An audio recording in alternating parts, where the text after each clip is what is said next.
Assalamualaikum warahmatullahi wabarakatuh. Selamat datang di Bicara Pajak bersama saya Faris Sustian. Di video kita kali ini kita akan membahas tentang pemungutan PPN yang dilakukan oleh bendahara pemerintah. Jadi di sini kita akan membahas tentang bagaimana cara PPN itu dipungut oleh bendahara atau instansi pemerintah, kemudian kapan batas waktu penyetorannya dan juga pelaporannya seperti apa. Jadi silakan disimak video pembahasannya berikut ini. Oke, tapi sebelum itu saya ingin sekedar berbagi informasi saja bahwa Bicara Pajak sendiri saat ini sedang mengadakan kelas online untuk bicara pajak atau brevet pajak AB ya. Nilai investasinya sendiri itu sekitar 2,5 juta, tapi Anda masih bisa mendapatkan cashback 200.000 untuk 10 pendaftar pertama. Untuk materi pelatihannya sendiri itu lengkap mulai dari KUP, pemeriksaan, sampai praktik pengisian layanan elektronik terbaru dari DJP. Misalkan ada e-form, e-faktur, ISPT, dan sebagainya. Untuk registrasinya silakan Anda klik di sini ada brevet bicara pajak ya, atau untuk informasi lebih lanjut silakan hubungi nomor kontak yang tersedia di layar berikut ini. Jadi silakan kita bisa belajar bareng di situ dan karena salah satu fasilitas dan keunggulannya di samping Anda mendapatkan sertifikat brevet juga Anda bisa mendapatkan rekaman materi pelatihannya. Jadi ketika Anda tidak bisa datang atau tidak bisa mengikuti pelatihan, Anda masih bisa mendengarkannya atau melihatnya di lain kesempatan. Jadi kami tunggu kehadiran Anda untuk join bersama kelas online ini. Oke, kita masuk ke materi yang tadi tentang pemungutan PPN oleh instansi pemerintah. Untuk aturannya sendiri, untuk dasar hukumnya itu ada di PMK, Peraturan Menteri Keuangan nomor 231 atau 231 ya, tahun 2019, yakni tentang tata cara pemungutan, kemudian pendaftaran, baik itu NPWP maupun menjadi PKP, khususnya bagi instansi pemerintah. Gitu. Nah, khusus untuk PPN, jadi yang akan kita bahas kali ini adalah tentang PPN. Gitu. Jadi kita tahu ya bahwa bendahara pemerintah atau instansi pemerintah itu kan diserahkan amanat untuk menjadi pemungut PPN. Nah, tapi sebelum itu kita balik lagi flashback ke mekanisme PPN.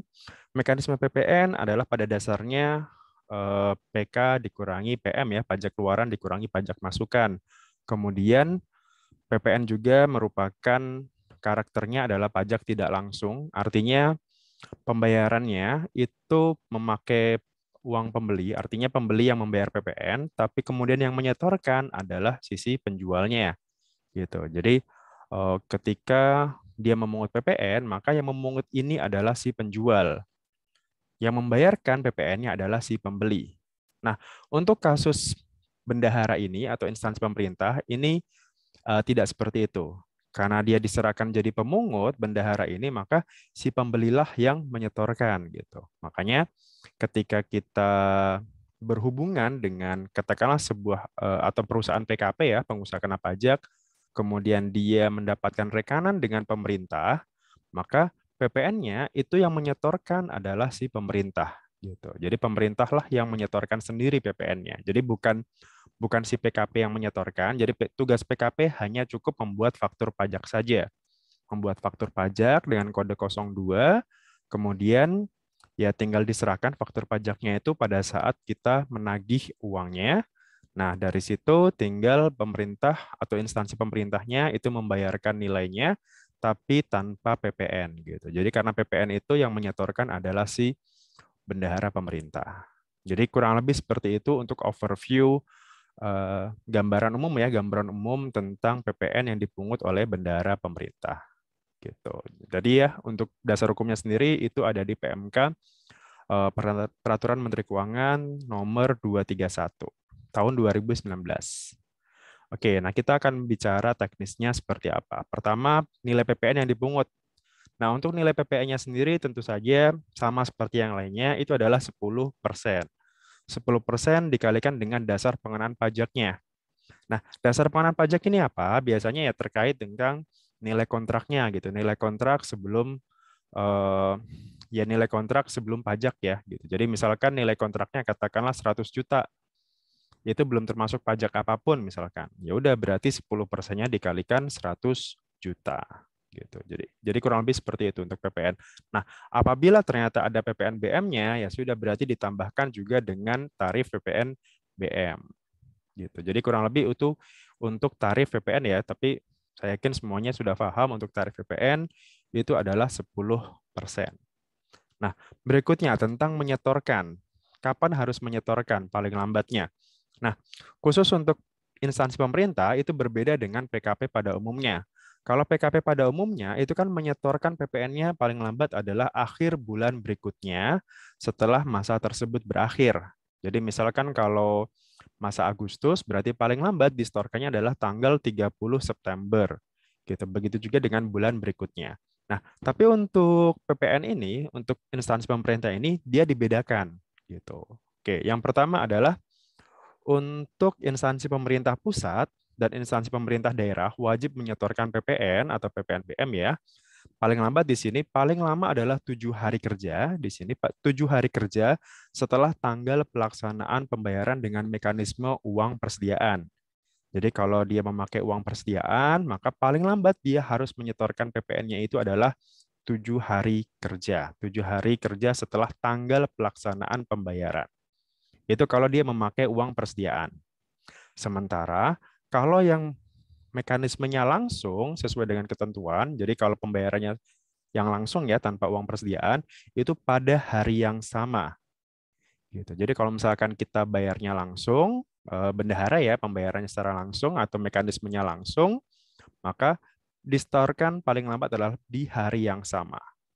Gitu. Nah, sementara tadi kan pemerintah pusat, pemerintah daerah ya. Nah, ada juga yang namanya instansi pemerintah desa.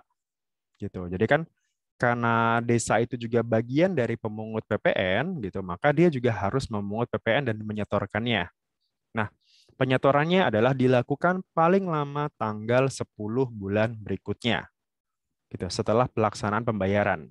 Jadi misalkan ya ini ya misalkan dari PKP dari rekanannya menyerahkan faktur, menagih gitu kan ada tagihannya. Nah, kemudian dibayarkan itu tagihannya tadi. Nah, atas PPN yang dipungut oleh bendahara desa tadi, itu paling lambat harus disetorkan tanggal 20 ya.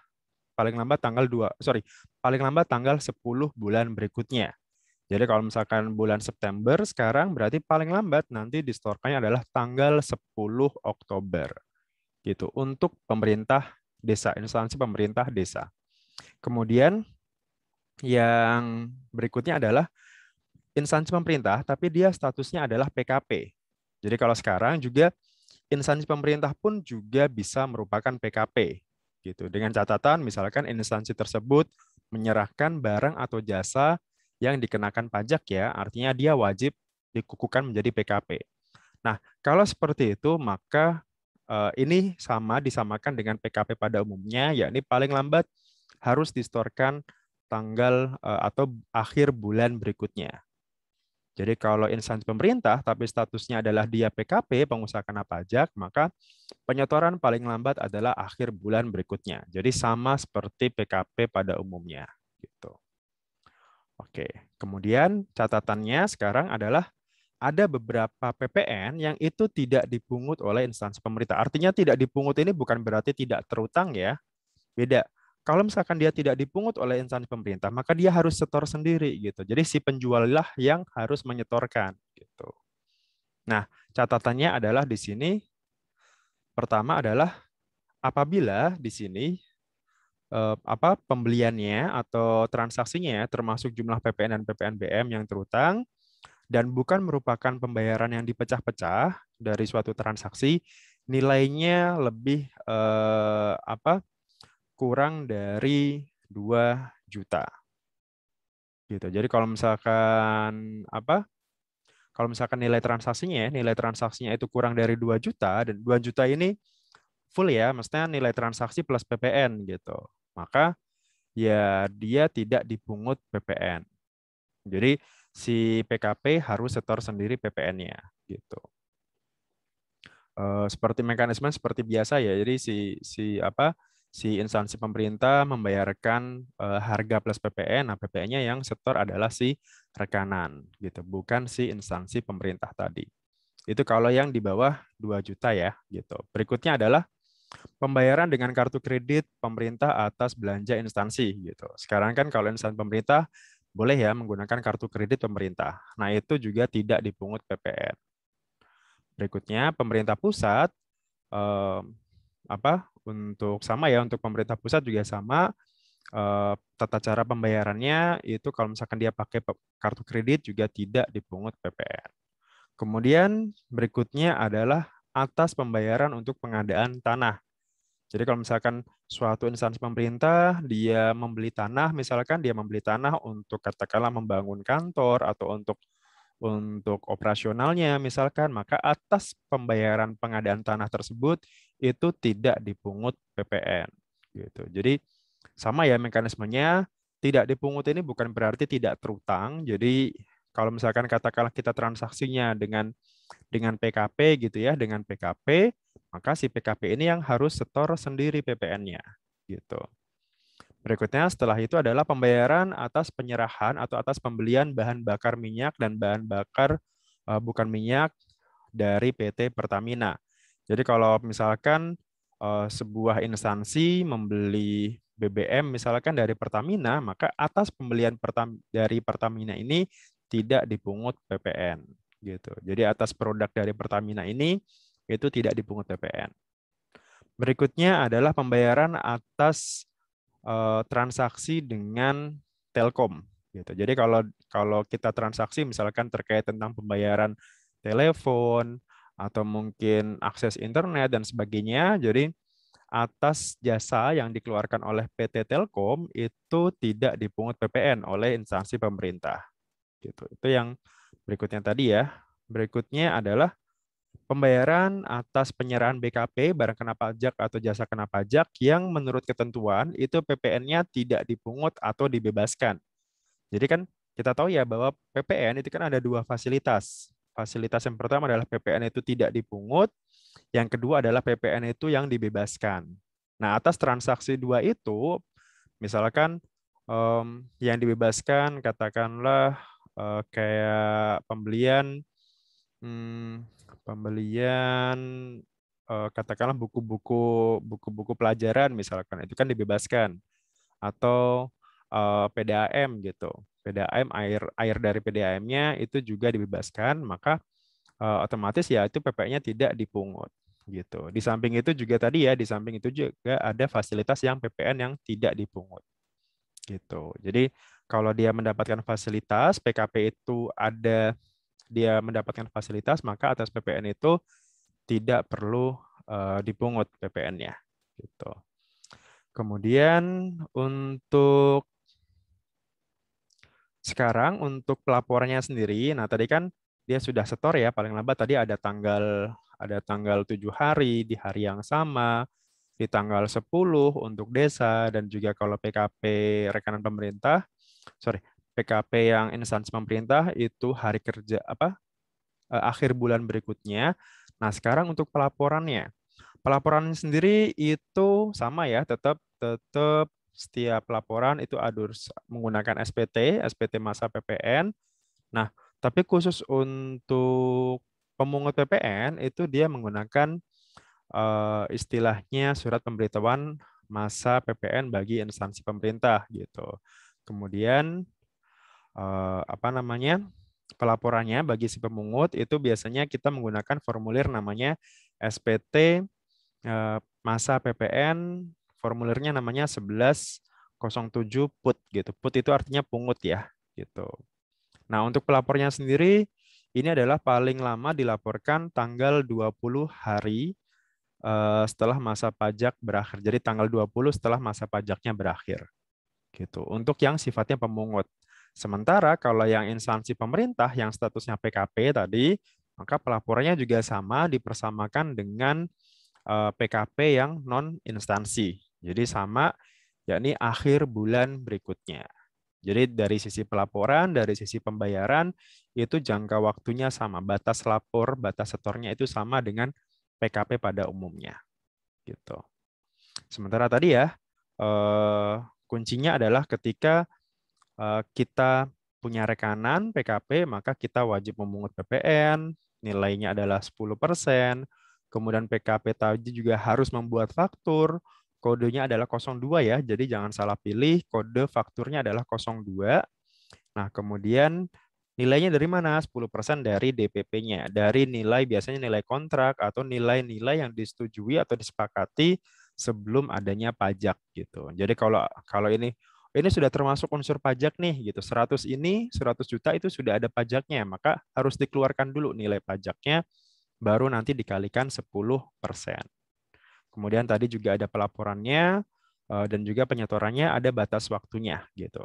Kenapa ada batas waktunya? Karena kalau sampai telat atau tidak setor itu ada sanksinya gitu. Sanksinya sendiri kalau misalkan terlambat setor, ya kita kalikan berapa bulan dia setor, kemudian untuk bunganya sendiri itu sudah menggunakan aturan sesuai dengan Cipta Kerja ya, jadi sesuai dengan suku bunga yang berlaku. Jadi tidak lagi 2%, tapi sesuai dengan suku bunga yang berlaku di bulan di masa ketika dia sudah telat tadi. Kemudian kalau misalkan dia tidak lapor atau telat lapor untuk SPT masa PPN-nya, maka sanksinya sendiri adalah 500.000 gitu untuk sekali terlambat lapor. Misalkan dia tidak terlambat lapor misalkan atau katakanlah tidak lapor atau terlambat lapor 2 bulan ya berarti 500.000 kali 2 bulan. Oke, kurang lebih itu saja untuk informasi kali ini atau video kali ini. Semoga informasi ini berguna bagi Anda. Apabila ada pertanyaan, silakan ketik di kolom komentar. Atau misalkan membutuhkan informasi lebih lanjut, silakan bisa ke email saya atau ke medsos saya di Instagram itu @bicarapajak.id ataupun silakan dengarkan podcast saya di Bicara Pajak Podcast di Spotify ataupun di Google Podcast.